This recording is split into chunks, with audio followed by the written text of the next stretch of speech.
Some wounds never heal. They just learn to ache quieter. For 23 years, Elias Boone carried the pain of losing his only son to the unforgiving Rockies, turning his heart to stone and his vast Montana ranch into a monument to loneliness. The millionaire cattleman had everything money could buy, but nothing that mattered. One morning, while checking storm damage in an old barn, he found 3 strangers living in his hayloft: a sick woman, her desperate husband, and their 8-year-old grandson. The boy had his mother's gentle way, but his grandfather's stubborn chin. When the child looked up at Elias with familiar eyes, everything changed. The woman had passed that winter, but she'd left behind something precious, proof that Elias's lost son had fathered a daughter before he disappeared. What do you do when you discover the family you thought was gone forever? Before we jump back in, tell us where you're tuning in from. And if this story touches you, make sure you're subscribed, because tomorrow I've saved something extra special for you. The Broken Bee Ranch stretched across 10,000 acres of prime Montana grassland like a kingdom carved from God's own hand. Rolling hills dotted with cattle extended to the horizon, where the Rockies rose like ancient sentinels against the endless sky. It was the kind of spread that made strong men weep with envy and weak men curse their fate. But for Elias Boone, it had become nothing more than an expensive tomb dot at 68. Elias moved through his domain with the measured gait of a man who had outlived his purpose. His weathered face, carved by decades of Montana sun and wind, bore the permanent squint of someone who spent more time looking at distant horizons than into the eyes of other human beings. Silver stubble covered his jaw like frost on winter grass, and his hands, once quick with rope and rifle, now carried the slight tremor of age and solitude. The morning routine never varied. Coffee black as midnight, drunk standing at the kitchen window while watching the sun paint the eastern peaks gold. Bacon and eggs prepared by Maria Santos, the Mexican woman who had cooked for the ranch these past 15 years and was one of the few souls brave enough to speak plainly to the old man. Then the slow walk to the barn, where his foreman Jake Whitmore waited with the day's agenda written in the permanent worry lines around his eyes. Storm took down part of the north fence. Jake reported this particular morning, his voice careful as a man walking on thin ice. At 52, Jake had worked the Broken Bee for nearly 20 years, and he knew which subjects to avoid. The north pasture was one of them. Gonna need to ride out and assess the damage. Elias nodded, his attention focused on adjusting the saddle on his bay gelding, Thunder. The horse was getting old too, 16 years and still strong, but showing the same careful movements that marked all aging creatures. Take young Peterson and the wire cutters. Should be able to patch it before the steers wander. Yes, sir. Jake hesitated, shifting his weight from one worn boot to the other. There's also that matter of the Hendricks place. Tom Bradley stopped by yesterday evening, asking if you might consider. No. The word came out flat as a slammed door. Elias didn't look up from his saddle work, but his movements became more deliberate, almost aggressive. Told Tom 3 times already. Not selling, not leasing, not even thinking about it. Tom Bradley was Sweetwater Creek sheriff. A decent man with a politician's instincts and a growing family that needed more income than the county could provide. Like half the men in the territory, he'd been eyeing the Broken Bee with the hungry gaze of those who saw opportunity in an old man's solitude. But Elias had built this empire through sweat, blood, and a stubbornness that made mules look reasonable. He wasn't about to start giving pieces of it away just because folks thought he was too old to manage it properly. The truth was simpler and more painful than anyone in Sweetwater Creek understood. This ranch wasn't just Elias's life's work. It was Samuel's inheritance. Every fence post driven, every head of cattle branded. Every acre cleared had been done with the vision of his son taking over someday. Samuel Boone, bright as summer lightning and twice as unpredictable, who could gentle a wild horse with patience, but couldn't sit still long enough to learn the books. Samuel, who'd enlisted the moment President McKinley called for volunteers to fight the Spanish. Despite his father's protest that the ranch needed him more than Uncle Sam did, Samuel, who'd come home from Cuba in 1899 with a Bronze Star for valor and eyes that had seen too much, who'd lasted exactly 2 years trying to settle back into ranch life before the Rockies called him away for what was supposed to be a 2-week hunting trip in the fall of 1901. 23 years of silence since then. 23 years of waiting for a letter that never came, searching faces in every crowd, keeping Samuel's room exactly as he'd left it.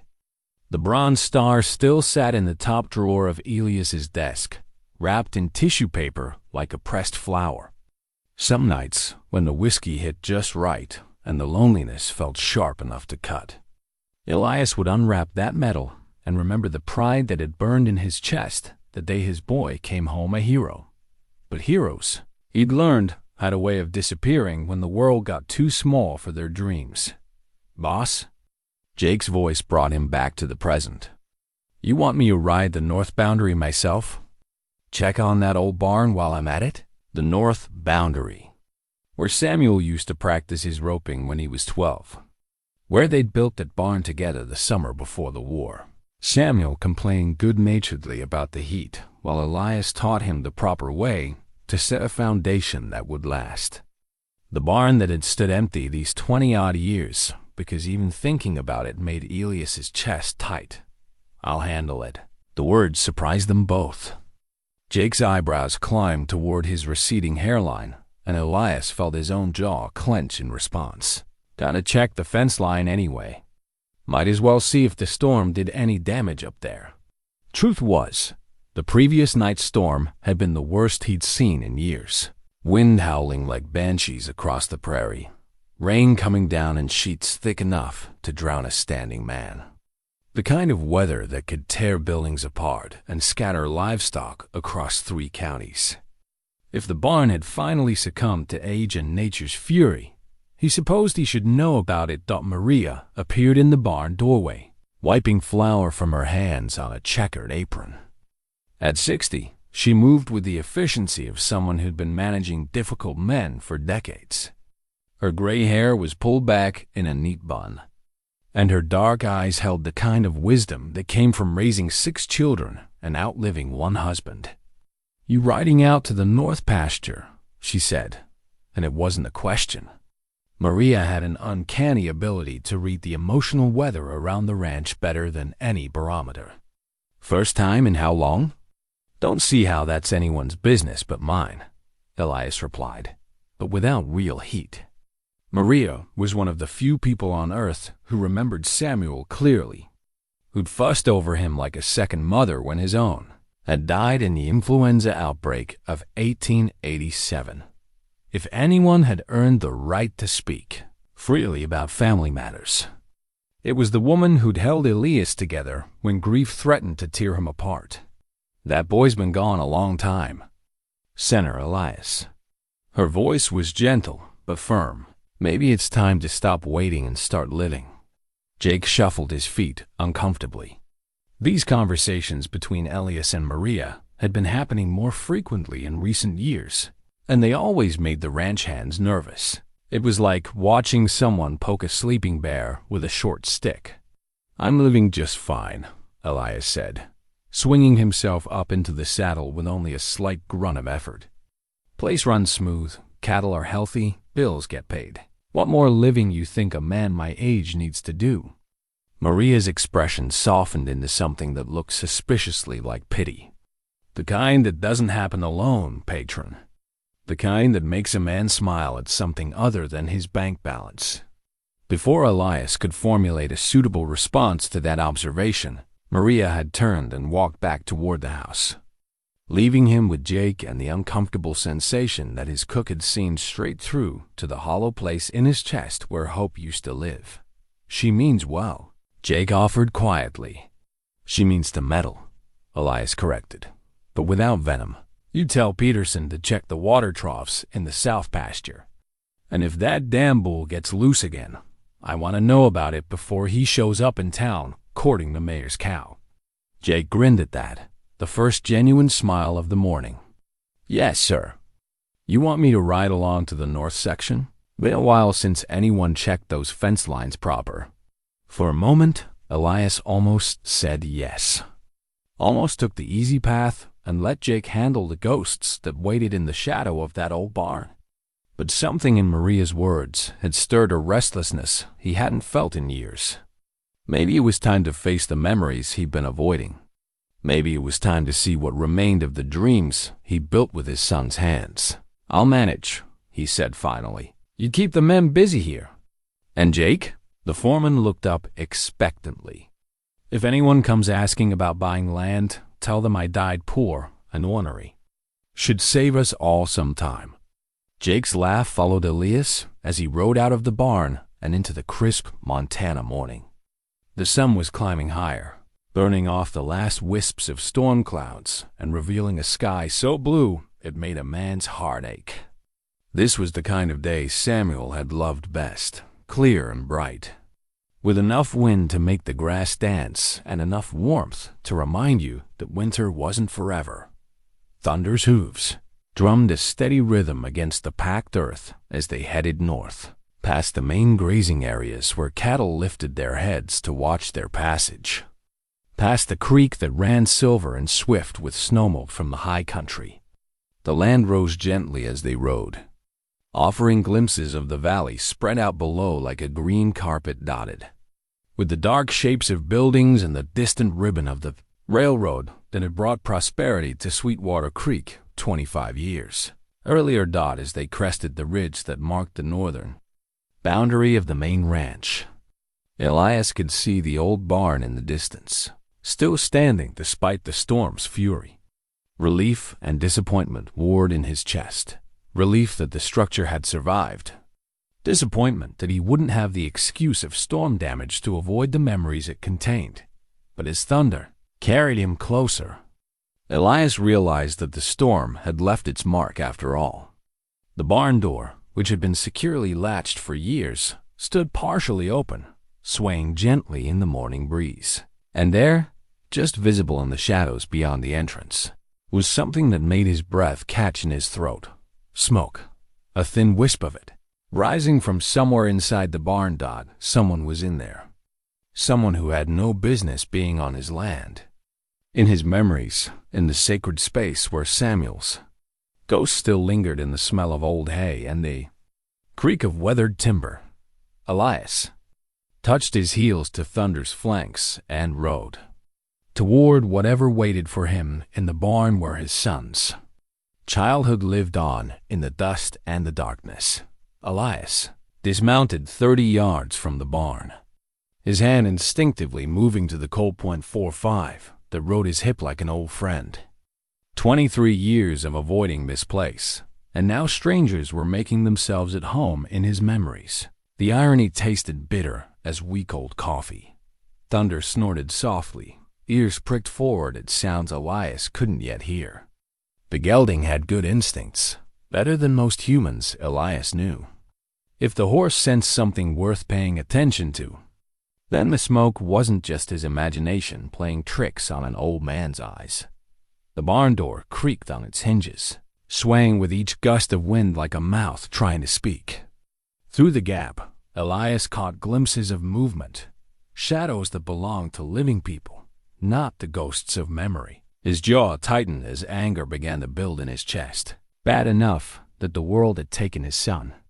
Now it was sending trespassers to defile the one place he'd kept sacred.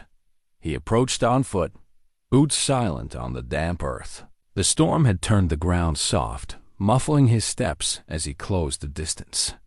Inside the barn, voices murmured. A man's voice, rough with exhaustion, and something else. Something that made Elias pause with his hand on the doorframe. A child's cough, wet and harsh, the kind that spoke of too many cold nights and not enough food. "Hush now, little one," the man's voice whispered. "Don't want to wake your grandmama. She needs her rest." Elias pressed himself against the weathered wood and peered through the gap. The interior of the barn was exactly as he remembered. High rafters draped with cobwebs, empty stalls that had once housed Samuel's favorite horses, and in the far corner, the hayloft where his boy used to hide when chores got too tedious. But now the loft wasn't empty. A small fire burned in a makeshift circle of stones, its smoke rising through gaps in the roof. Around the fire, 3 figures huddled under threadbare blankets. A woman lay still, her face pale as winter snow, breathing shallow and labored. Beside her sat a man of perhaps 35, thin as a fence rail, with clothes that had seen better decades. And curled against the woman's side was a boy who couldn't have been more than 8 years old. Dark hair falling across a face that was all sharp angles and hollow cheeks. Squatters. Elias had dealt with them before. Desperate people pushed off their land by drought or debt, looking for any shelter they could find. Usually, he'd send Jake or one of the other hands to move them along with a hot meal and directions to the nearest town. But this was different. This was his sanctuary they'd invaded. He stepped into the barn, his boots loud on the wooden floor. The man scrambled to his feet, placing himself between Elias and the sleeping woman. Up close, he looked even worse, unshaven, hollow-eyed, with the desperate air of a man who'd been running for too long. "Please, mister," the stranger said, his voice carrying a Georgia drawl worn thin by hardship. "We ain't looking for trouble. Just needed somewhere dry for the night. My wife, she's real sick." The boy stirred at the sound of voices, and when he looked up at Elias, the old rancher felt the world tilt sideways. Those eyes, green as summer grass, with flecks of gold that caught the firelight. Samuel's eyes. The same eyes that had looked up at him 1,000 times from breakfast tables and barn stalls and Sunday church pews. "Who are you?" Elias managed, his voice rougher than he'd intended. The man's shoulders squared despite his obvious fear. "Name's Thomas Mitchell, sir. This here's my wife, Clara, and our boy, Daniel. We've been traveling since spring, looking for work. Clara took sick in Billings, and we couldn't afford a doctor or even a room.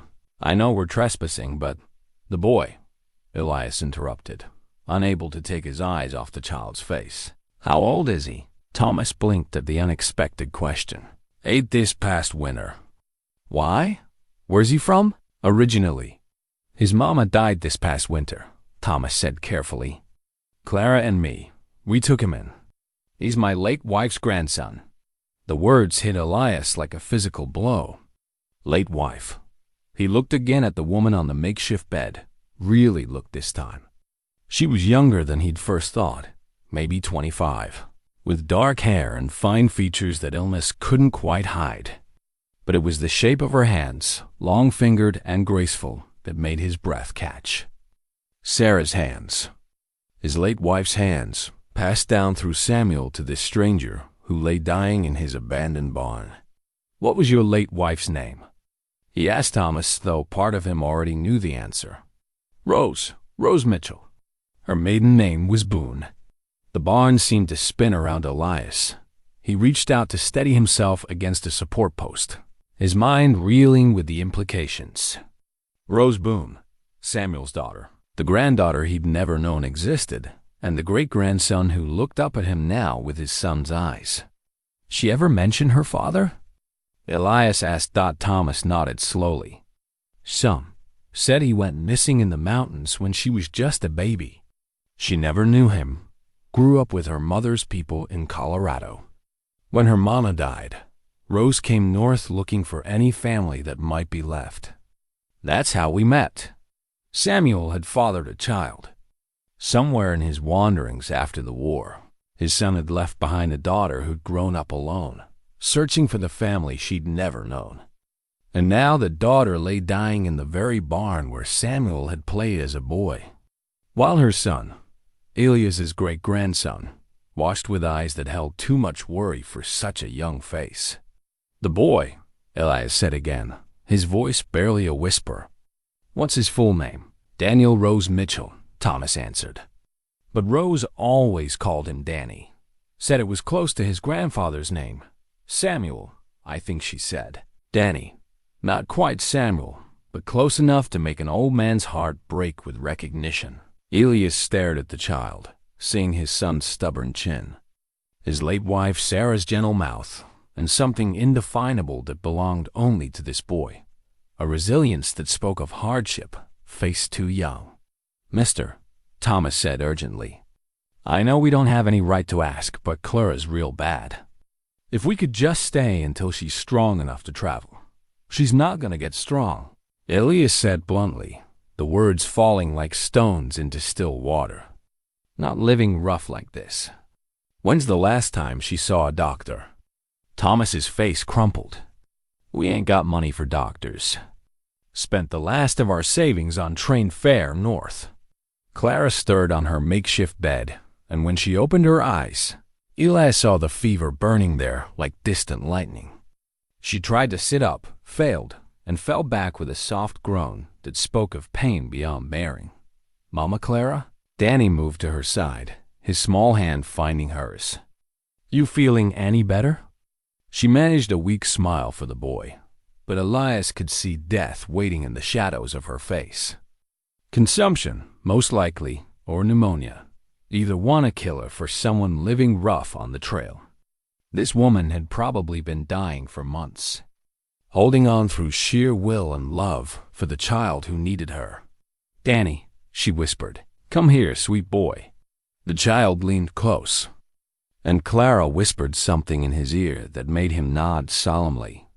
Then she looked past him to Elias, and despite her illness, her gaze was sharp as a blade. You're him, she said simply. You're the grandfather Rose was looking for. It wasn't a question, and Elias found he couldn't deny it even if he'd wanted to.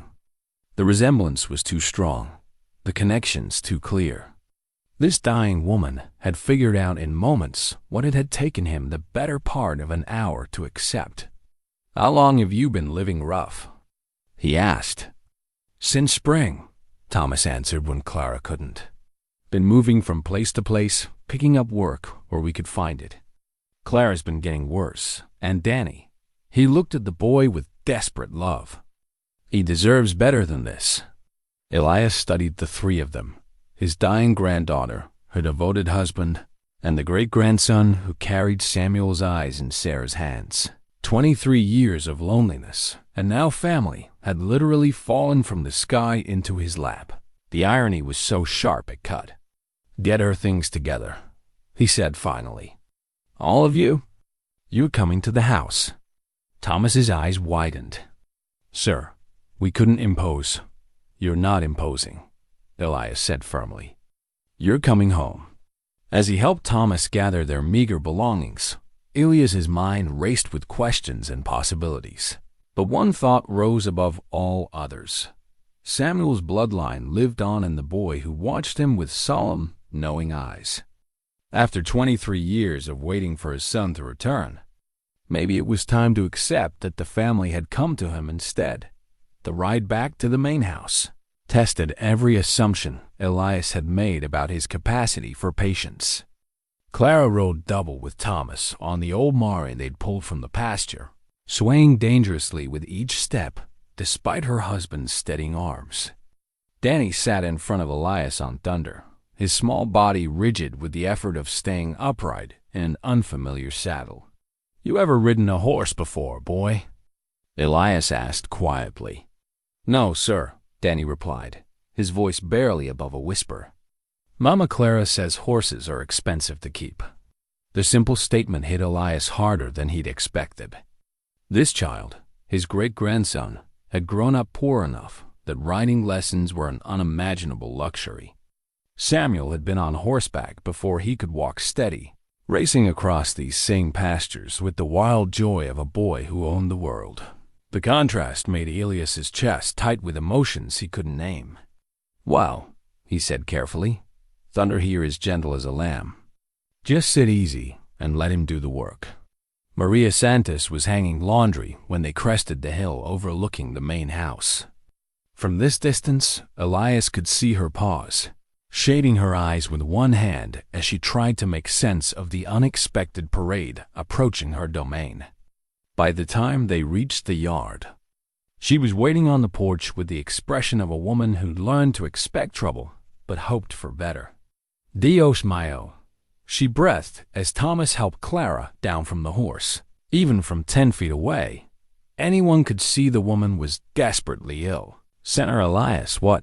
They need help, Elias said simply, dismounting and lifting Danny down with hands that remembered holding Samuel at that age. The woman's sick, and they've been living rough. Maria's expression shifted from confusion to understanding to the kind of fierce protectiveness that had made her indispensable for 15 years. She took one look at Clara's pale face and burning eyes, then another at Danny's hollow cheeks, and her jaw set in the line Elias recognized as purely dangerous. "Inside now," she commanded, taking charge with the authority of someone who'd raised 6 children and buried 1 husband. "You men get her to the guest room upstairs. I'll fetch Dr. Patterson." "No need for the doctor yet," Elias started to say, but Maria cut him off with a look that could have stopped a charging bull. "There is always need for the doctor when children are involved," she said firmly. "Besides, that woman needs more help than my remedies can provide." As Thomas carried Clara toward the house, she managed to catch Elias's sleeve with trembling fingers. "Please," she whispered, her voice already growing weaker. "Don't let them separate us. Danny's all the family Thomas has left." The words carried a weight of desperation that spoke of experience with authorities who saw poor families as problems to be solved by division. Elias covered her thin hand with his own, surprised by how natural the gesture felt. "Nobody's separating anyone," he said. "You have my word." Inside the main house, Maria transformed into a force of nature. Within minutes, she had Clara settled in the guest room with clean sheets and warm blankets, while Thomas hovered nearby like a lost soul. Danny stood in the hallway, clearly overwhelmed by his first glimpse of real wealth: oriental rugs, gleaming furniture, and electric lights that turned on with the flip of a switch. "You hungry, boy?" Elias asked, noting how the child's eyes kept drifting toward the kitchen, where the smell of fresh bread lingered in the air. Danny nodded but didn't speak, the kind of careful silence that came from learning not to ask for things you couldn't afford. Elias remembered that caution from his own childhood, before luck and hard work had built the broken bee into an empire dot in the kitchen. Maria had already begun assembling what looked like enough food to feed a cavalry unit. Soup steamed in a large pot, fresh bread cooled on the counter, and she was slicing ham with the efficiency of a woman who'd fed hungry people before. "The boy looks like Samuel," she said without preamble, not bothering to look up from her work. "Same eyes, same stubborn chin. You noticed that, did you?" "I notice everything that happens in this house, Senator Elias. You know this." Maria ladled soup into a bowl and set it before Danny, who stared at it as if he couldn't quite believe it was real. "The question is, what are you planning to do about it?" Before Elias could answer, Jake Whitmore appeared in the kitchen doorway, hat in hand and worry written across his weathered features. "Boss? Saw the horses in the yard. Everything all right?" The foreman's eyes took in the scene. The strange boy eating soup with the desperate hunger of someone who'd missed too many meals. The sound of unfamiliar voices from upstairs, and Elias's expression that mixed confusion with something that might have been hope. "Family," Elias said simply. "They needed help." Jake nodded, as if that explained everything, which in his world, it probably did. The unwritten code of the frontier said you helped people in trouble, asked questions later, and sorted out the complications when everyone was fed and dry. "You need me to ride for Doc Patterson?" Jake asked. "Maria's already sent young Peterson," Elias replied. "But thanks for asking." As Jake headed back to his duties, Elias found himself studying Danny more carefully. The boy ate with careful manners despite his obvious hunger, thanking Maria politely for each offering and using his napkin properly. Someone had taught him well. Probably Rose, the granddaughter he'd never known existed. "Where did you and your mama live before?" Elias asked gently. "Colorado," Danny replied between careful spoonfuls. "Near Denver. Mama worked in a boarding house until she got too sick." He paused, looking up with those startling green eyes.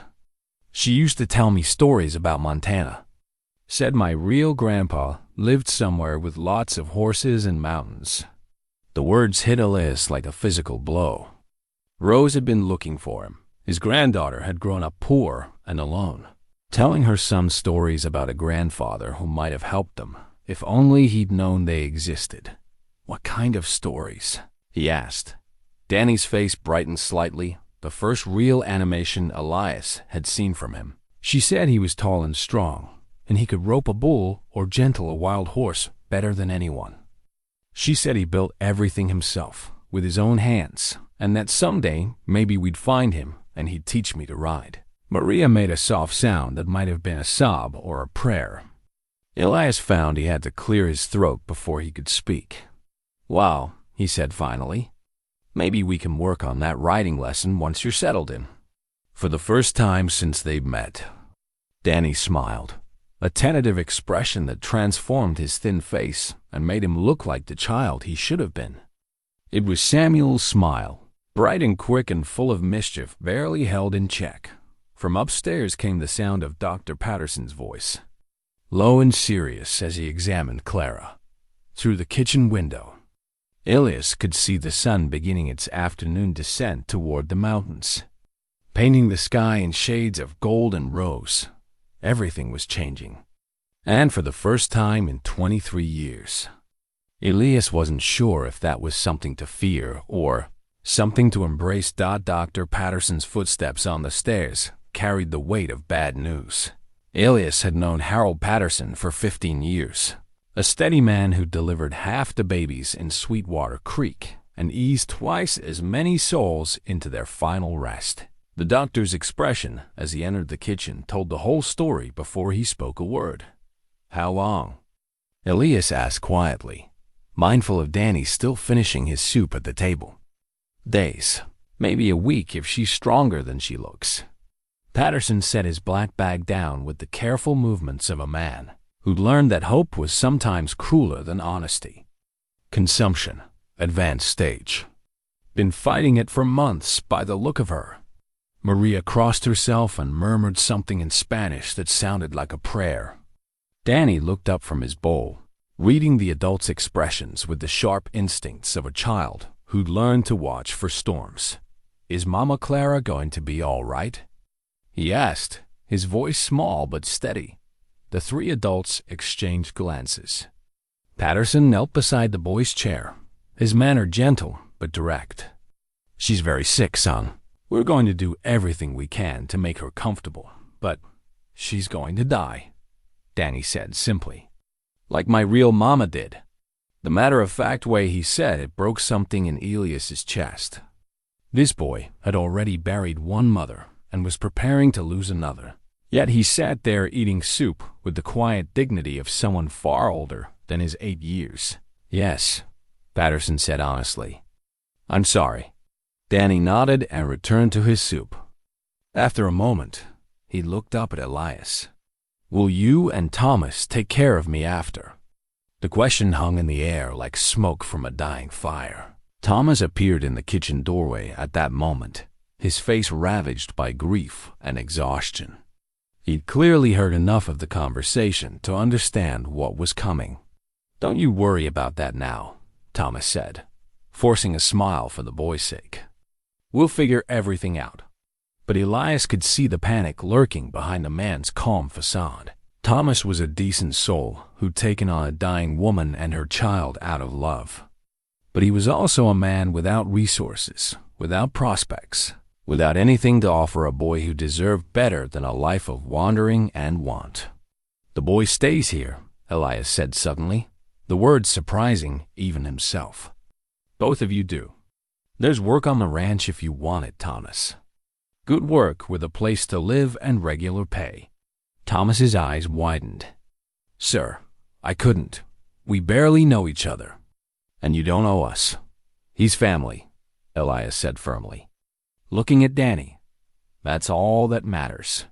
Dr. Patterson gathered his things with the quiet efficiency of a man accustomed to leaving behind more questions than answers. I'll check on her tomorrow, he promised. Send word if she takes a turn. After the doctor left, an awkward silence settled over the kitchen. Thomas stood uncertainly by the door, clearly overwhelmed by the sudden reversal of fortune. Danny had finished his soup and was studying Elias with those unsettling green eyes. You really my great-grandpa? The boy asked. Seems I am, Elias replied. Your Grandma Rose was my son Samuel's daughter. The one who went missing in the mountains? Elias nodded, surprised by how easily the boy made connections. That's right. I never knew about your Grandma Rose until today. Danny considered this with the seriousness of a judge weighing evidence. Mama Clara says family's the most important thing in the world. She says when you find family, you hold on tight and don't let go. The simple wisdom in those words cut deeper than any sermon Elias had ever heard. This child understood something about the value of connection that Elias had forgotten in 23 years of bitter solitude. Maria wiped her hands on her apron and fixed Thomas with a look that brooked no argument. You'll be needing proper clothes and a bath before supper. There's a room above the bunkhouse that's clean and private. Jake can show you. Thomas opened his mouth to protest, then seemed to realize he was outnumbered by people who'd already decided his fate. I don't know how to thank you folks. Clara and me, we've been on our own so long. You're not on your own anymore, Elias said, but there's something you should understand. If you're staying on the Broken Bee, you work. No charity, no handouts. You earn your keep like everyone else. Relief flickered across Thomas's face at the prospect of honest work instead of charity. Yes, sir. I'm handy with tools, good with animals. I'll pull my weight. I know you will. Elias turned to Danny. What about you, boy? You ready to learn about ranch life? Danny's face lit up with the first genuine excitement Elias had seen from him. Could I really learn to ride horses? And rope cattle like in Mama's stories? Don't see why not. But first things first, we get you some proper clothes and boots. Can't have you running around the ranch looking like a scarecrow. Maria was already making mental lists, a practical mind organizing the logistics of integrating new people into the household. I'll ride to town tomorrow for supplies. The boy needs everything: clothes, boots, proper winter coat. Make it a good coat, Elias said. Montana winters aren't forgiving to the unprepared. As the afternoon wore on, Elias found himself watching Danny explore the house with careful curiosity. The boy touched nothing without permission, asked polite questions about the electric lights and indoor plumbing, and listened with rapt attention as Maria explained how the big kitchen stove worked on.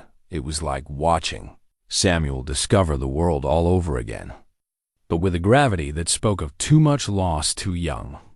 This child had learned caution where Samuel had known only confidence, had developed patience where Samuel had been all impulse and energy. When evening came, Thomas sat beside Clara's bed while she drifted in and out of fevered sleep. Danny curled up in a chair nearby, unwilling to leave her side. Elias stood in the doorway, watching over this makeshift family that had appeared in his life like a gift he'd never thought to ask for. Clara stirred and beckoned weakly to Elias. When he approached her bedside, she grasped his hand with surprising strength. "Thank you," she whispered, "for giving them a home. Danny's special. He's got your son's heart, but he's learned kindness from hardship. Don't let the world break that in him." "I won't," Elias promised, and meant it with every fiber of his being. Clara passed 2 days later, slipping away in her sleep as the first snow of winter dusted the mountains. She'd held on just long enough to see Danny settled. To watch him take his first tentative steps around the ranch. To know that the family she'd cobbled together from love and desperation would survive her passing. The funeral was small but dignified. Pastor Williams spoke words of comfort over the simple pine coffin, while the handful of mourners stood silent in the cemetery outside Sweetwater Creek. Danny held Thomas's hand on one side and Elias's on the other, his small face composed but tear-streaked. When the last prayer was said and the earth covered Clara's grave, the boy turned to Elias with questions in his green eyes. "What happens now?" he asked. "Now we go home," Elias said simply, "and we figure out how to be a family." But figuring out family proved more complicated than any of them had anticipated. Thomas threw himself into ranch work with the desperate energy of a man trying to earn his place through exhaustion. He mended fences, repaired equipment, and worked longer hours than anyone asked of him. Jake Whitmore watched this display with the bemused expression of a foreman who'd never had to tell a hand to slow down. Danny proved equally eager to belong, trailing after the ranch hands and absorbing every lesson they'd share. Within a week, he could identify different breeds of cattle, knew the names of every horse in the stable, and had developed a particular fondness for an old gelding named Charlie, who tolerated a boy's attention with patience. But it was the evenings that revealed the true challenge of their new arrangement. After supper, when the work was done and the house settled into quiet, an awkward formality would descend on them like fog. Thomas would retreat to his room above the bunkhouse, politely declining invitations to join them in the main house. Danny would sit stiffly in the parlor, clearly unused to leisure time and uncertain what was expected of him. Elias found himself equally at a loss. 23 years of solitude had left him rusty at the business of family conversation. He could discuss cattle prices and weather patterns for hours. But how did you talk to an 8-year-old boy who'd seen too much of life's harsh realities? The breakthrough came on a Thursday evening when Danny approached him in the study where Elias was reviewing the ranch's books. The boy stood in the doorway for a long moment, fidgeting with something hidden behind his back. "What's on your mind, son?" Elias asked, setting down his pen. Danny stepped forward and placed a small object on the desk. It was a wooden horse, roughly carved but painted with care in brown and white patches. One ear was chipped, and the tail showed signs of having been reattached more than once. "Mama Clara gave this to me before she got real sick," Danny said. "She said it belonged to my Grandma Rose when she was little, and Rose's mama made it for her." He paused, choosing his words carefully. "I thought maybe you'd like to see it, since it was your son's daughter's and all." Elias picked up the toy with trembling hands. The carving was simple but skillful, the work of someone who understood horses and had taken time to capture their essence in wood. Along the base, barely visible, were initials carved in a child's uncertain hand. R.B. Rose Boone. "Her mother made this?"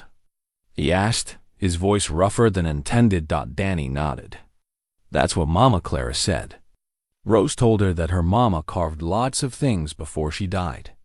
Toys and such." Elias stared at the little horse, overwhelmed by the weight of connection it represented. Samuel had carried this story with him when he left, the story of a woman who'd borne his child and crafted toys from love and wood shavings. A woman whose name Samuel had apparently never shared with his father. "Can I ask you something?" Danny said quietly. "About my grandpa Samuel?" "You can ask me anything, boy. Was he brave?" Mama Rose used to say he was a war hero, but sometimes grown-ups say things to make stories sound better. Elias set the carved horse carefully on his desk and leaned back in his chair. "How did you explain a complicated man to a child who needed heroes more than truth?" "He was brave," he said finally. "Maybe too brave for his own good. Your grandpa Samuel never met a challenge he wouldn't face head-on, never saw a mountain he wouldn't climb, or a river he wouldn't cross. Is that why he went away? Because he was too brave to stay in one place?" The question cut deeper than Danny probably intended.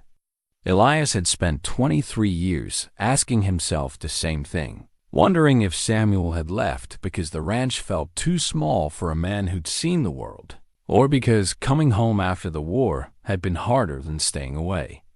"I think," Elias said slowly, "your grandpa was trying to outrun some demons that followed him home from the war. Sometimes brave men think they can handle everything alone, and they don't realize that running away hurts the people who love them." Danny considered this with the seriousness of a philosopher.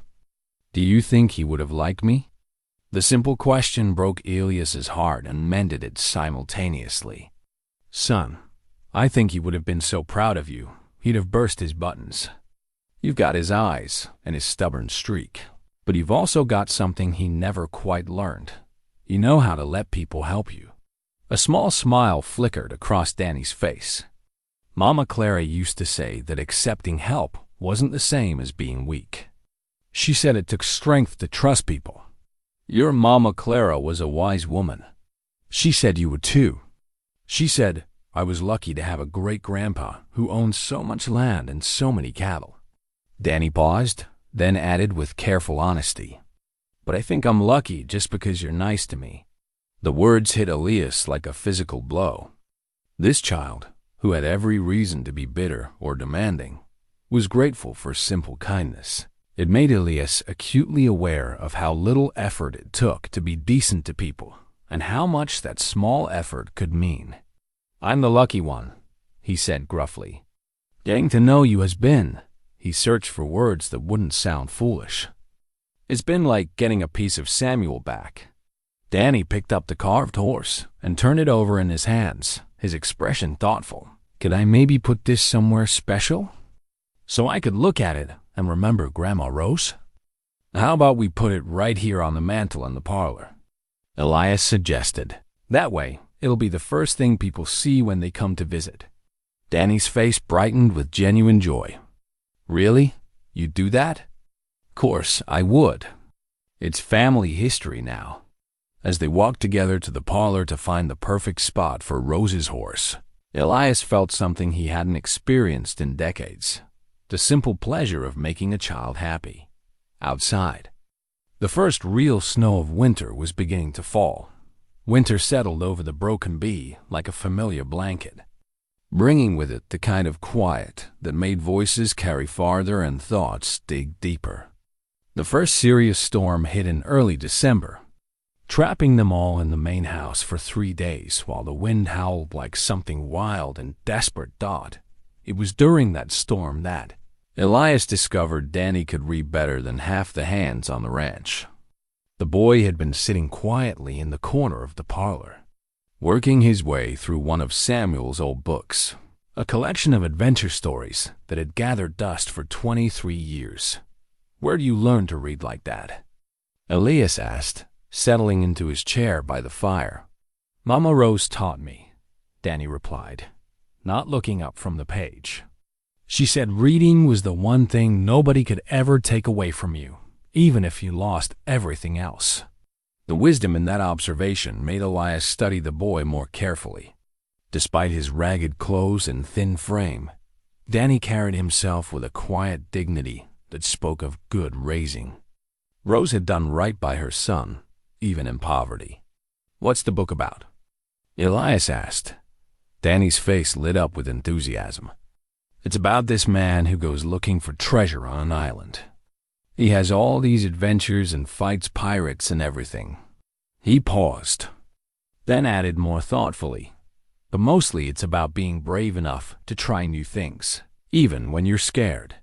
Treasure Island. Samuel had worn out 2 copies of that book, reading it by lamplight until his eyes burned. The fact that Danny had chosen it from all the books on the shelf felt like more than coincidence. "Your grandpa Samuel loved that story too," Elias said quietly. "Really?" Danny's eyes widened with interest. "Did he ever go looking for treasure?" Elias considered the question seriously. "In a way, I suppose he did. He went looking for something. Adventure, maybe, or purpose. Not sure he ever found what he was searching for. Maybe he just looked in the wrong places. Danny said with the simple wisdom that sometimes came from children who'd learned to see the world clearly. Mama Clara used to say that the best treasures are usually right where you started from. You just have to grow up enough to recognize them. The observation hit Elias like a punch to the chest. Had Samuel gone looking for something he could have found right here on the ranch? Had Elias been so focused on building an empire that he'd forgotten to show his son the real wealth they already possessed? Outside, the storm continued its assault on the house, but inside, something was shifting. Thomas had joined them by the fire, initially keeping to the edges of the conversation, but gradually being drawn in as Danny peppered both men with questions about ranching, cattle, and the mountains beyond the valley. "How many head you running now, Mr. Boone?" Thomas asked during a lull in Danny's interrogation. "Close to 3,000, Elias replied. "Takes most of the summer to get them all to market." Thomas whistled low. "That's a powerful lot of cattle. Must take a fair crew to manage them. 15 regular hands, plus extra help during roundup." Elias studied the younger man carefully. Thomas had thrown himself into ranch work with admirable energy, but there was something about his approach that suggested he knew more about cattle than he'd let on. "You seem to know your way around livestock. Where'd you pick that up?" A shadow passed across Thomas's face. "At my own place once. Small operation down in Georgia. Lost it when the bank called in their note after a bad year." The admission explained a lot. Thomas's skill with animals, his understanding of ranch operations, and the particular kind of pride that came from having owned land and lost it. Elias had seen that look before, in the faces of men who'd built something with their own hands, only to watch it slip away through circumstance beyond their control. "What happened?" Elias asked gently. "Drought first, then cattle prices dropped through the floor. I hung on as long as I could, but—" Thomas shrugged, the gesture carrying years of regret. "Sometimes hanging on just makes the fall harder." Danny had been listening to this exchange with the sharp attention of a child who understood that important things were being discussed. "Is that why you and Mama Clara were traveling? Because you lost your ranch?" Thomas nodded. "We were heading west, looking for a fresh start. Then Clara got sick, and—" He trailed off, unable or unwilling to finish the sentence. "And now you're here," Elias said firmly, "with work to do and a roof over your head. The past, Thomas. What matters is what we do going forward." But even as he said the words, Elias felt the weight of his own past pressing down on him. 23 years of Samuel's absence. 23 years of running the ranch like a machine instead of a home. The irony wasn't lost on him that it had taken strangers to make him see how empty his success had become. "Mr. Boone," Danny said suddenly, "could I ask you something kind of personal?" "Shoot. Do you ever get lonely? Living in this big house with just Maria and the hands?" The question was so direct, so innocent, that Elias felt his defenses crumble. "Yes, son, I suppose I do. We could be your family now," Danny said matter-of-factly. "If you wanted. Thomas and me, we don't have anybody else, and you don't seem to either." Seems like it would make sense. The simple logic of childhood cut through decades of complicated emotions. Elias looked at this boy, his great-grandson, and saw not just Samuel's eyes and Sarah's hands, but something entirely new. Hope, maybe, or the possibility of redemption. "I'd like that," Elias said quietly. "I'd like that very much." Outside, the storm began to ease, but inside the warm circle of firelight, something important had been decided, not through grand gestures or formal declarations, but through the simple act of 3 lonely people choosing to become something more than the sum of their individual sorrows. Maria appeared with hot cocoa and fresh bread. Taking one look at the scene by the fire, and smiling with the satisfaction of a woman who'd been waiting years for this house to feel like a home again. "About time," she murmured in Spanish, but loud enough for Elias to hear. About time indeed. Spring. brought more than wildflowers and melting snow to the broken bee.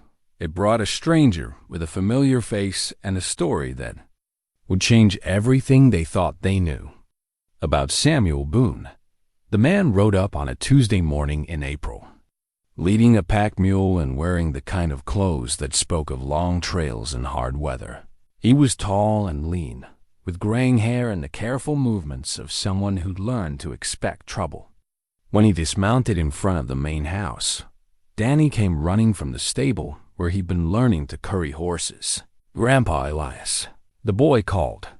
"There's a man here to see you." Elias emerged from the house, drying his hands on a kitchen towel, and stopped dead when he saw the stranger's face. The resemblance was unmistakable. The same green eyes, the same stubborn jawline, the same way of standing that spoke of quiet confidence. This man could have been Samuel's brother, if Samuel had ever had a brother. "You Elias Boone?" the stranger asked, his voice carrying a slight accent that might have been Canadian. "I am. And you are?"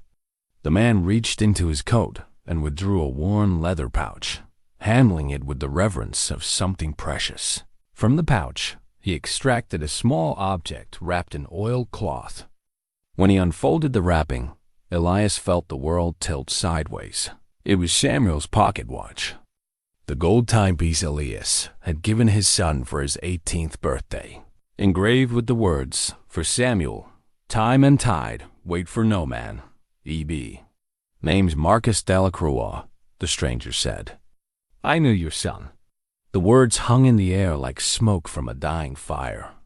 Elias reached for the watch with trembling hands, feeling its familiar weight, hearing the steady tick that had once marked Samuel's heartbeat. "Where did you get this?" Elias asked, his voice barely a whisper. "Samuel gave it to me before he died. Made me promise to bring it home to you." Marcus paused, studying Elias's face with eyes that held too much knowledge of sorrow. "I'm sorry it took me so long to keep that promise."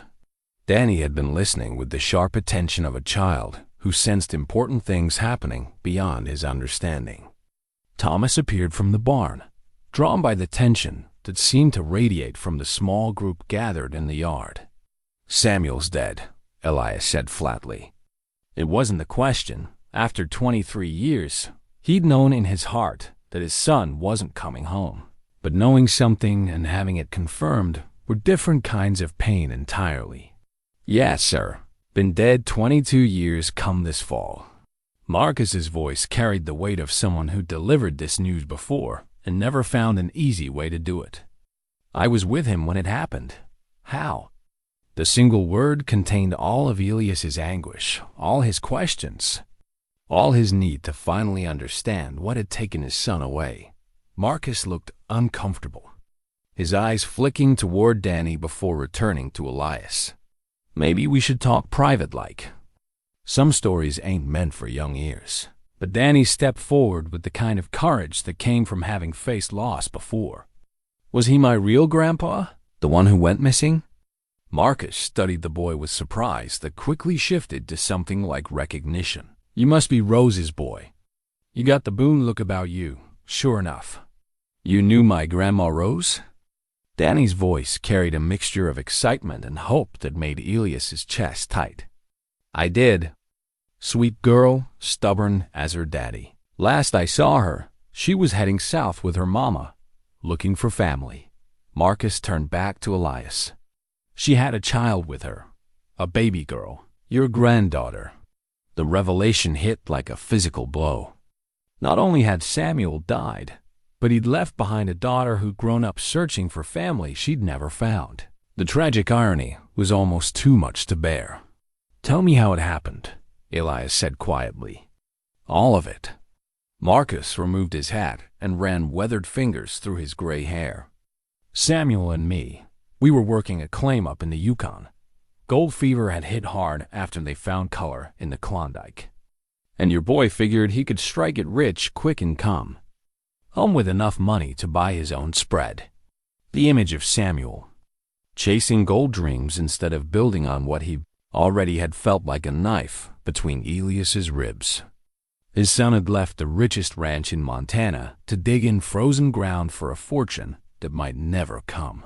There was a woman up there, Marcus continued. Rebecca Walsh, her name was. Pretty little thing from Seattle who'd followed her husband north, only to lose him to the cold the first winter. Samuel took a shine to her, and she to him. They were married by a traveling preacher in the spring of '99. Rose's mother, Danny said quietly, understanding dawning in his young face. That's right, boy. Your grandma Rebecca was a good woman. Kept Samuel grounded when the gold fever tried to drive him crazy.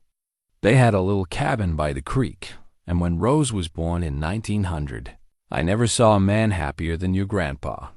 Elias felt tears he'd held back for 23 years, threatening to spill over. Samuel had been happy. He'd found love and become a father, had built a life in the wilderness that apparently meant more to him than the empire waiting for him in Montana. What happened? Thomas asked gently, clearly moved by the tragedy unfolding in Marcus's words. Marcus's expression darkened. Winter of '01 was the worst anyone had seen. Temperatures dropped so low that spit froze before it hit the ground. Samuel and me were working a claim about 10 miles from the cabin when an avalanche came down the mountain like God's own judgment. He paused, lost in memories that still carried the power to wound. Samuel was trapped under the snow for nearly an hour before we dug him out. He was alive, but barely. Internal injuries, broken ribs that punctured his lung. We got him back to the cabin, but Marcus stopped, unable or unwilling to finish the sentence. The silence stretched until Danny spoke up with the matter-of-fact acceptance of someone who'd learned that life often delivered more sorrow than joy. He died, the boy said simply. Like Mama Rose, like Mama Clara. He did, Marcus confirmed gently. But not before he made me promise to look after Rebecca and little Rose and to bring his watch home to his father. Took me 23 years to keep that second promise, and I'm sorry for that. Elias turned the watch over in his hands, reading the inscription he'd engraved so many years ago. Time and tide wait for no man. The irony was bitter. He'd meant the words as encouragement for Samuel to seize his opportunities. But they'd become a prophecy of how quickly everything precious could be lost. What happened to Rebecca and Rose? Elias asked. Rebecca remarried a few years later, a good man named Patrick Walsh, who adopted Rose as his own. They moved south when Rose was about 5, looking for warmer climate and better opportunities. I lost track of them after that. The story was complete now. The circle of tragedy and loss that had scattered his family across the continent like seeds on the wind. Samuel had died young and far from home, leaving behind a daughter who'd grown up searching for the grandfather she'd never known. Rose had died poor and alone, but not before passing on stories of Montana and the grandfather who might have loved her if he'd known she existed. There's something else, Marcus said, reaching into his coat again. This time he withdrew a small leather journal, its pages yellow with age. Samuel kept a diary. Wrote in it every day, mostly about Rebecca and Rose, about the claim, about, he hesitated, about you. Elias took the journal with hands that shook like autumn leaves. On the cover, in Samuel's familiar handwriting, were the words "For my father, SB 1901. The twist wasn't just that Samuel had died, but that he'd died thinking of home, writing letters to a father he'd been too proud or stubborn to send while he was alive. For 23 years, Elias had imagined his son as ungrateful and restless, when the truth was that Samuel had carried his love for the ranch, and his father with him to his grave in the frozen north. That night, Elias sat alone in his study, with Samuel's journal spread open before him like a prayer book. The pages were filled with his son's familiar handwriting, neat at first, then growing more hurried as the entries progressed, as if Samuel had been racing against time to record everything he wanted to say. The early entries were mundane, observations about weather, mining conditions, and the rough men who populated the gold camps. But as Elias read deeper, he found passages that made his throat tight with emotion. May 15th, 1900. Rebecca says the baby will come in late summer. I'd find myself thinking of the ranch more these days, wondering if father still rises before dawn to check the cattle. Would he be proud to know he's going to be a grandfather? I think he would. I should write to him, but pride is a stubborn thing, and I've been gone too long without word. September 3rd, 1900. Rose Elizabeth was born this morning. She has Rebecca's dark hair, but my eyes. Father's eyes, really. I held her for the first time and understood something about love that I never knew before. It's bigger than gold, bigger than any fortune a man might find in the ground. I need to take her home to meet her grandfather. He deserves to know he has family. December 20th, 1900. The cold here would freeze the devil himself. But when I look at little Rose sleeping between Rebecca and me, I feel warm clear through. She makes these tiny sounds when she dreams, and Rebecca says she's probably dreaming about horses and wide open spaces. Maybe she's dreaming about Montana. Maybe she knows where she really belongs. Page after page revealed a Samuel that Elias had never known. Thoughtful, reflective, desperately homesick, but too proud to admit it. The final entries, written in the weeks before the avalanche, painted the picture of a young man planning his return home, calculating how much gold he needed to provide for his family while building bridges back to the father he'd left behind. October 30th, 1901.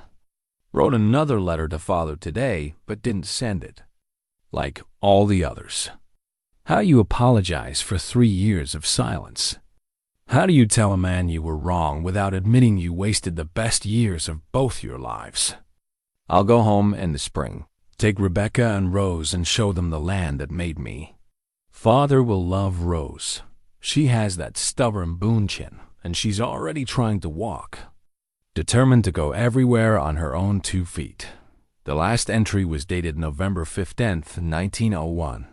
5 days before the avalanche that had ended Samuel's life and scattered his family to the winds. Had a dream about the ranch last night. Saw father standing on the porch, older than when I left but still strong. In the dream, Rose was running across the pasture on a paint pony, laughing like bells in the wind. Rebecca was hanging laundry, singing the way she does when she's truly happy.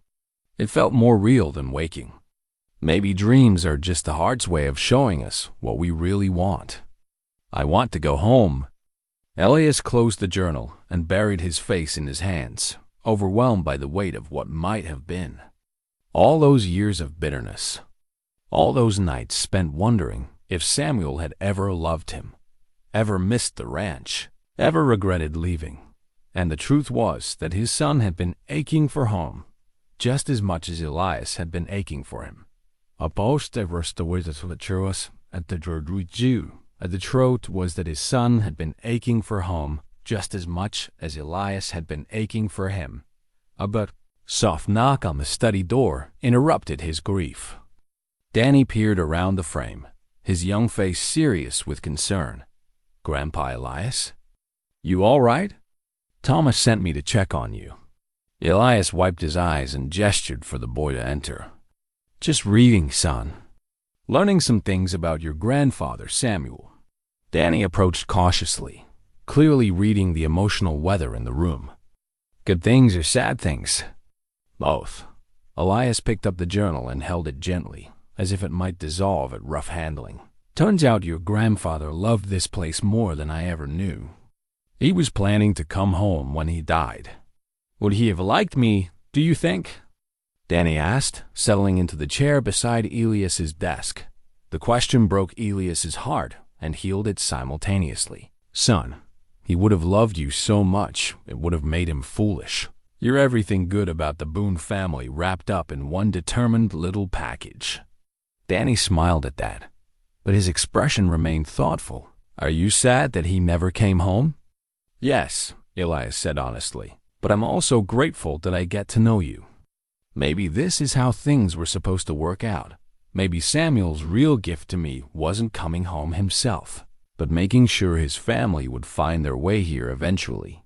Through the study window, Elias could see Marcus Delacroix sitting on the porch with Thomas, sharing a bottle of whiskey and talking in the quiet way men did when they'd both seen too much of life's harder edges. Marcus had accepted Elias's invitation to stay for a few days, partly because Thunder had thrown a shoe and needed time to heal, but mostly because 23 years of carrying Samuel's final messages had created a bond that deserved more than a quick handoff and farewell. "What are you going to do with the journal?" Danny asked. Elias considered the question carefully. The journal was Samuel's legacy, his attempt to bridge the gap between the man he'd been and the father he'd hoped to become. But it was also unfinished business, pages full of letters never sent, apologies never made, love never expressed directly. "I think," Elias said slowly, "I need to finish what Samuel started." The idea had been growing in his mind since he'd read the first entry. Samuel had planned to come home, had wanted to bring his family to the ranch, had dreamed of introducing Rose to her grandfather. Death had prevented that reunion, but perhaps it wasn't too late to honor his son's intentions in a different way. "How do you finish something that somebody else started?" Danny asked with genuine curiosity. "By making sure his dreams don't die with him." Elias looked at Danny, seeing Samuel's eyes and Sarah's hands, and something uniquely precious that belonged only to this boy. "Your grandfather, Samuel, wanted to bring his family home to the Broken Bee. He wanted Rose to know her heritage, wanted her to understand where she came from. She never got that chance, but you have." Danny's face lit up with understanding. "You mean this is really my home now? Not just until we figure something else out?" "This has always been your home, son. It just took you a while to find it." But even as he spoke the words, Elias felt a nagging concern that had been growing since Marcus's arrival. The revelation about Samuel's death had answered old questions, but raised new ones. If word spread about the long-lost Boone heir living on the ranch, there would be legal complications.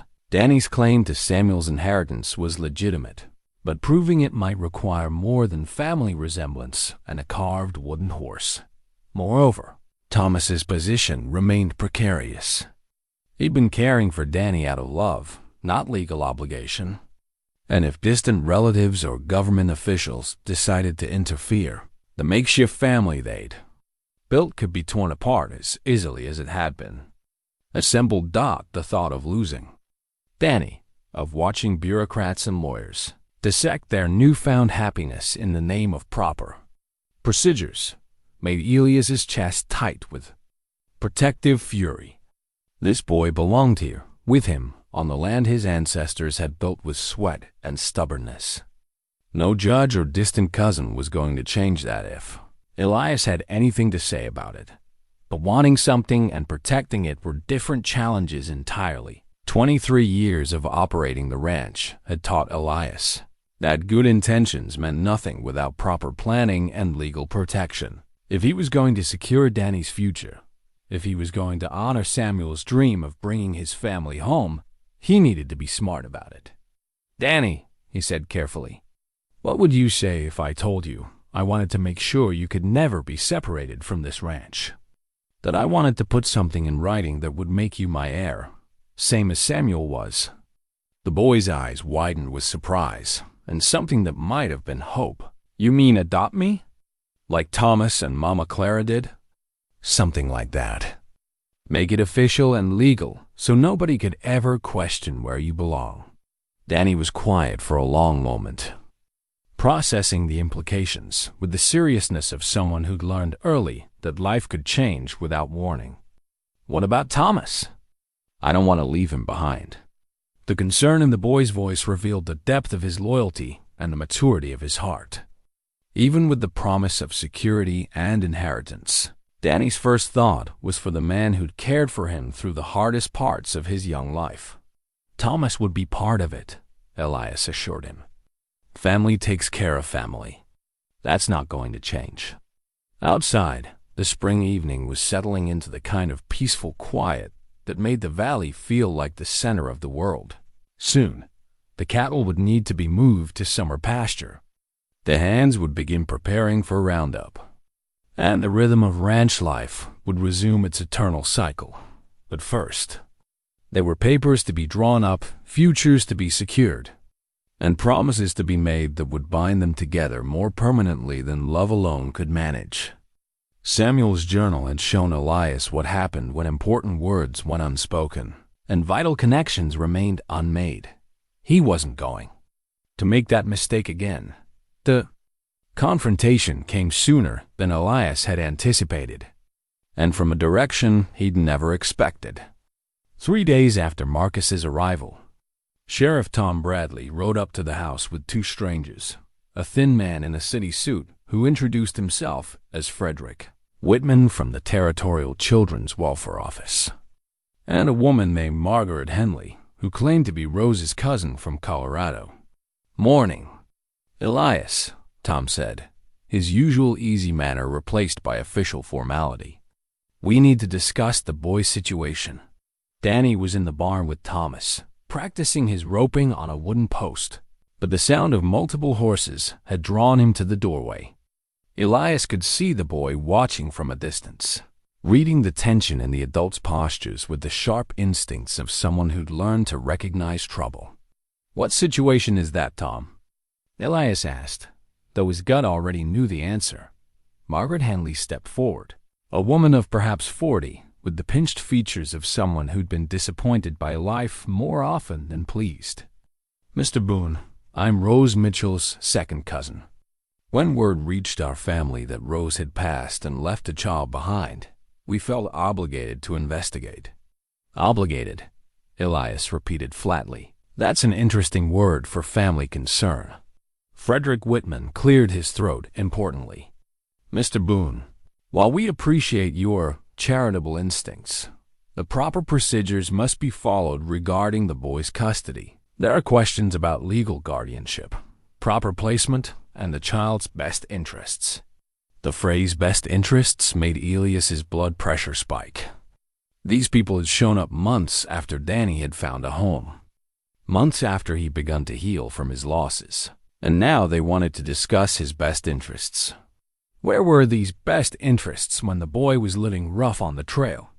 Elias asked coldly, where was this family concern when he was watching his mama die of consumption in a barn? Margaret flushed but held her ground. "We didn't know about the circumstances until recently. Rose cut ties with the family years ago when she married beneath her station. We assumed. You assumed wrong." Thomas's voice cut across the yard as he approached from the barn, Danny trailing behind him like a shadow. The fear in the boy's eyes made Elias want to horsewhip every one of the officials standing in his yard. "And you are?" Whitman asked with the condescending tone of a man who viewed working people as slightly above livestock in the social order. "Thomas Mitchell, the boy's legal guardian." Thomas's voice was steady, but Elias could see the white knuckles where his hands clenched into fists.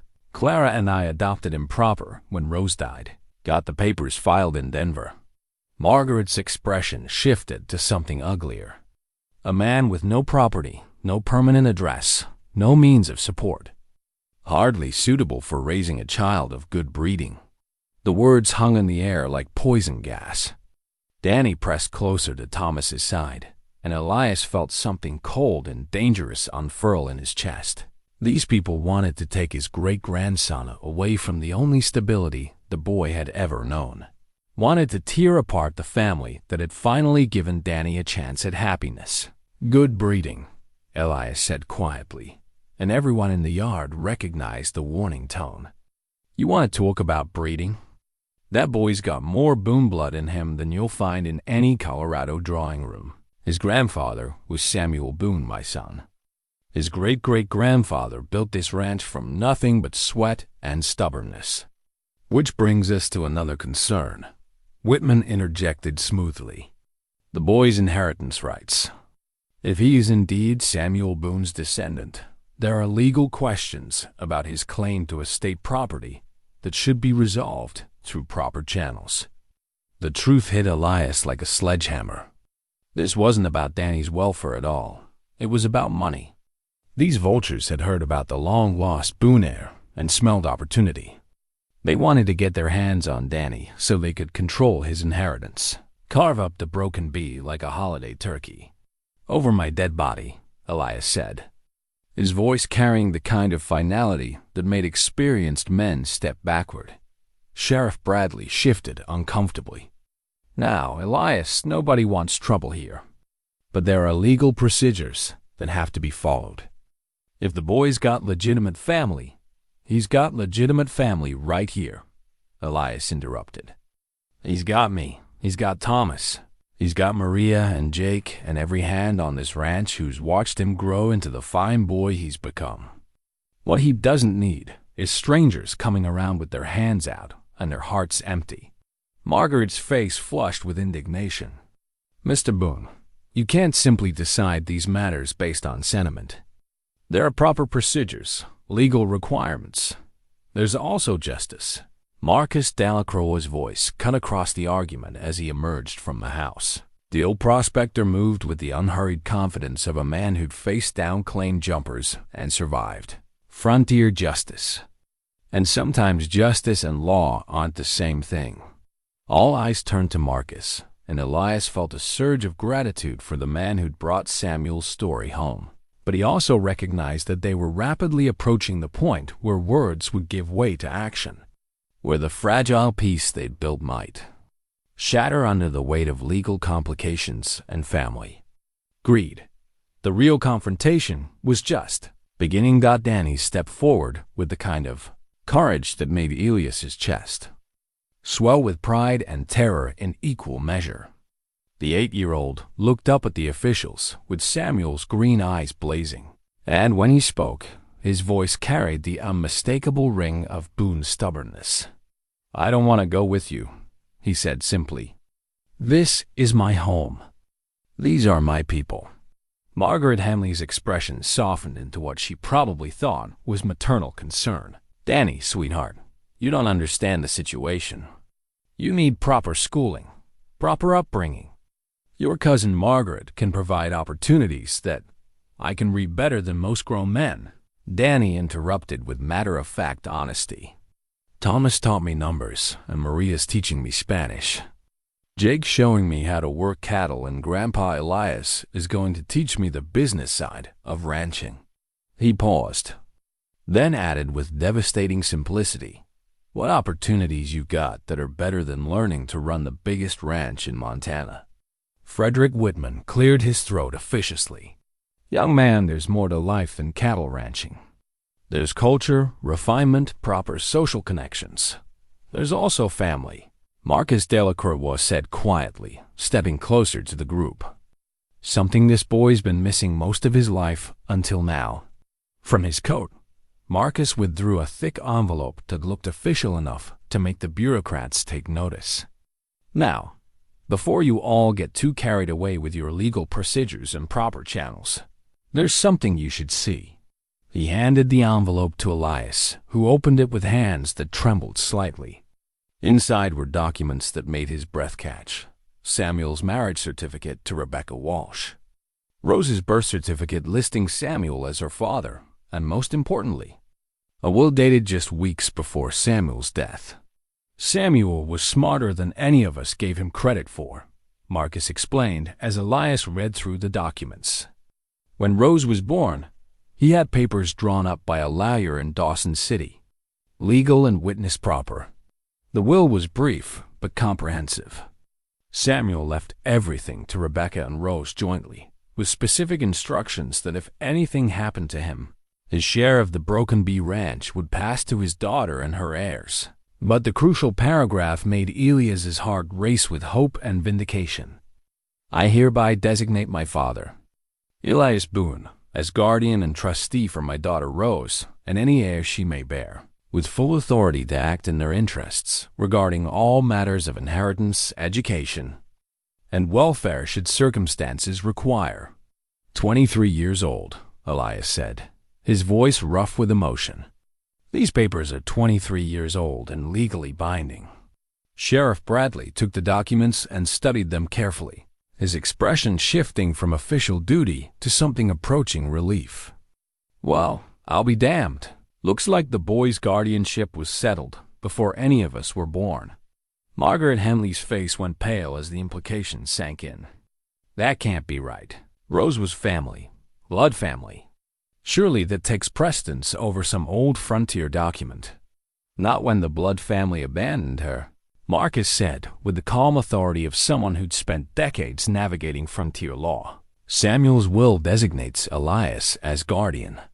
And since Rose never contested it or made other arrangements before her death, Danny's guardianship falls to his great-grandfather by legal right.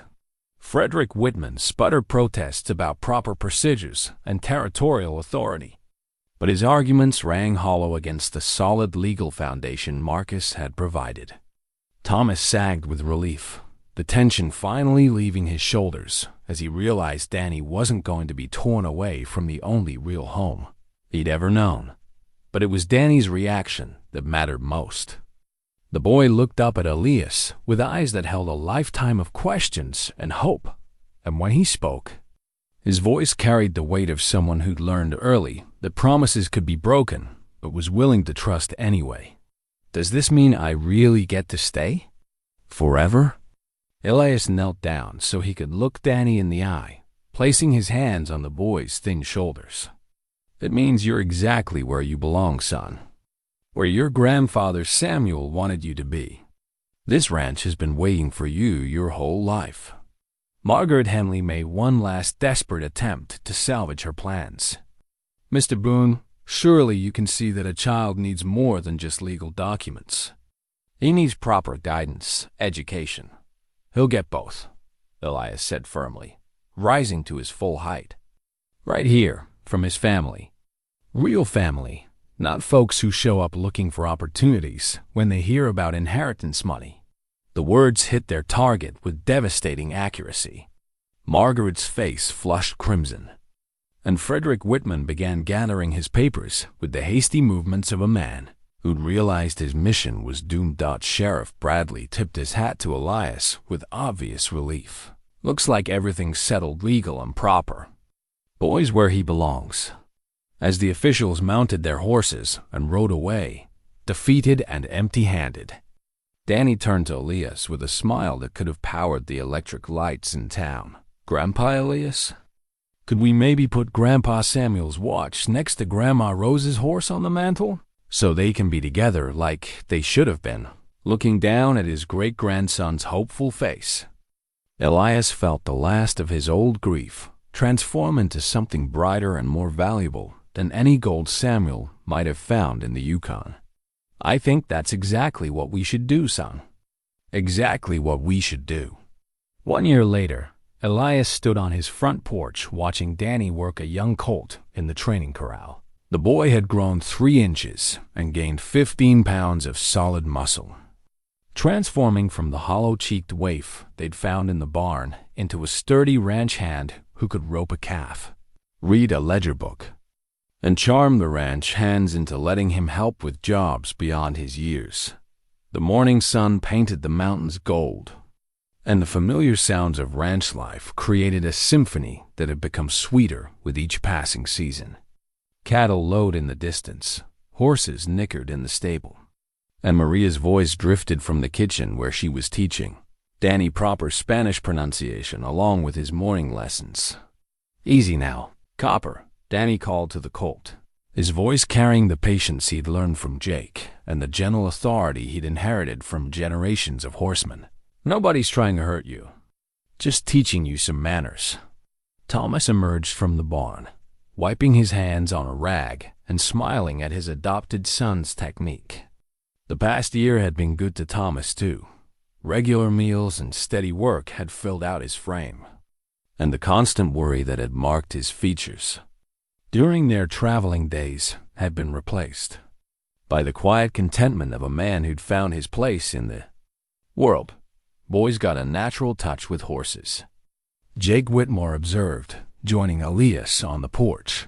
"Reminds me of someone I used to know." Elias nodded, seeing Samuel in every confident movement Danny made around the animals. But he also saw something Samuel had never quite mastered, a patience that came from understanding that the best things in life were worth waiting for, worth working towards slowly and steadily. "Jake," Elias said quietly, "I'd been thinking about succession planning.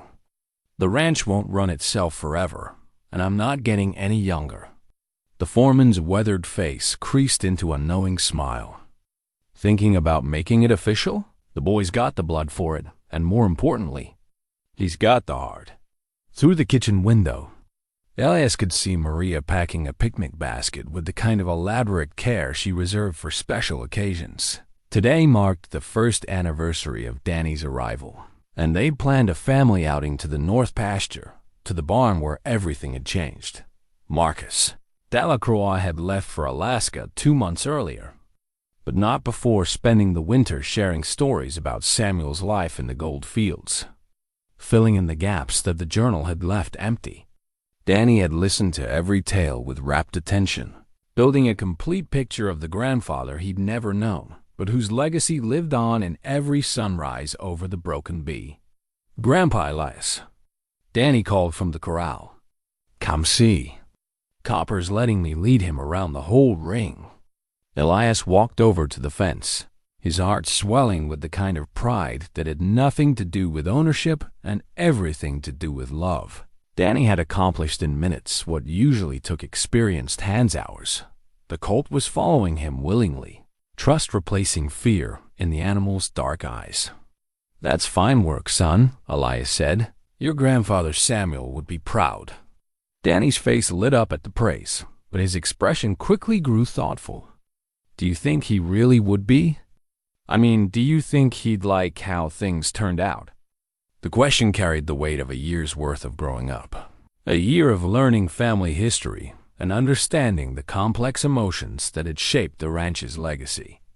Elias considered his words carefully, knowing that his answer would become part of the foundation Danny would build his own life on. "I think," Elias said slowly, "Samuel would be amazed by how much love can grow from loss, how much hope can spring from heartbreak." He dreamed of bringing his family home to this ranch, and in a way, that's exactly what happened. Just took a little longer than he planned.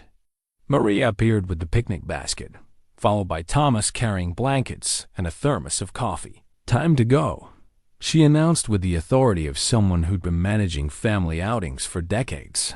"The North Pasture won't visit itself." As they loaded the wagon for the short trip to the barn, Elias caught sight of Samuel's watch on the mantelpiece, keeping time beside Rose's wooden horse, just as Danny had requested. The two artifacts had become the heart of their makeshift shrine to family memory, a daily reminder that love persisted across time and distance. The barn looked different now. They'd repaired the roof, reinforced the structure, and transformed it from a monument to loss into a symbol of new beginnings. Inside, where Danny had once huddled with his dying surrogate mother, Maria spread blankets for their anniversary picnic. "Odd to believe it's only been a year," Thomas mused, watching Danny explore the hayloft where they'd first taken shelter. "Feels like he's been part of this place forever." "He has been," Elias said simply. "He just took the long way home." As they settled in for their meal, Danny pulled a carefully wrapped package from his jacket, a gift he'd been working on in secret with Maria's help. Inside was a wood carving, rough but recognizable, depicting a man on horseback against a backdrop of mountains. "It's Samuel," Danny explained shyly, "the way I picture him from the stories. I thought maybe we could put it with the watch and the horse, so the whole family would be together on the mantel." Elias accepted the gift with hands that trembled slightly, overwhelmed by the thoughtfulness of a boy who understood that family wasn't just about the living, but about honoring those who came before. The carving was simple but full of love, crafted by someone who'd learned to see heroes in ordinary men and magic in everyday moments. Outside the barn, the Montana wind carried the sounds of cattle and horses, of men working land that had been in the family for 3 generations and would soon pass to a 4th. The Broken Bee Ranch stretched to the horizon, But its real wealth wasn't measured in acres or cattle. It was measured in the connections that bound people together across time and circumstance. "Welcome home, Samuel," Elias whispered, placing Danny's carving carefully in his lap. "Your boy made it. Your family made it. Everything's going to be just fine." And for the first time in 23 years, Elias Boone truly believed it.